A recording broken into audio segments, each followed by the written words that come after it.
As Pontes prepárase para vivir esta fin de semana a gran festa do motor. O Rally Show será o prato forte do domingo, pero a programación arrinca xa o sábado coa presenza de 4 campións do mundo de rallies e actividades para toda a familia. 2 días para os amantes do motor, pero tamén para toda a familia. A Festa do Motor da Deputación da Coruña chega este sábado e domingo ás Pontes cunha programación gratuita que vai moito máis alá da competición. A actividade comezará o sábado ás 10 da mañá coa recepción dos pilotos.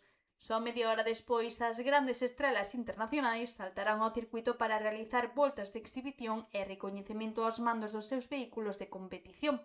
Unha oportunidade para ver de preto a 4 lendas dos rallies: Stig Blomqvist, campión do mundo en 1984, Miki Biasion, bicampión en 1988 e 1989, Peter Solberg, campión en 2003, e o coruñés Luís Moya, 2 veces campión do mundo como copiloto de Carlos Sanz. Haberá tamén exposicións de vehículos, simuladores profesionais de rally, merchandising e, se o tempo permite, un globo aerostático para contemplar as Pontes desde o aire.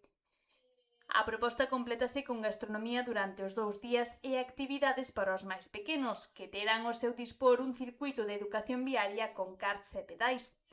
E o domingo chegará o prato forte, a segunda edición do Rally Show Deputación da Coruña. Desde as 9 da mañá sucederánse os adestramentos, a manga clasificatoria e as diferentes eliminatorias, xunto con exhibicións de carcross, drift e outras disciplinas. A gran final está prevista para as 6 menos cuarto da tarde, antes da entrega de trofeos e dunha última exhibición cos pilotos convidados. E para poñer o punto final a 2 días de motor, espectáculo e actividades para todos os públicos, ás 7 da tarde será a quenda da música cun concerto de SES. Unha festa do motor que converte as Pontes durante toda a fin de semana no punto de encontro para varias xeracións de aficionados aos rallies.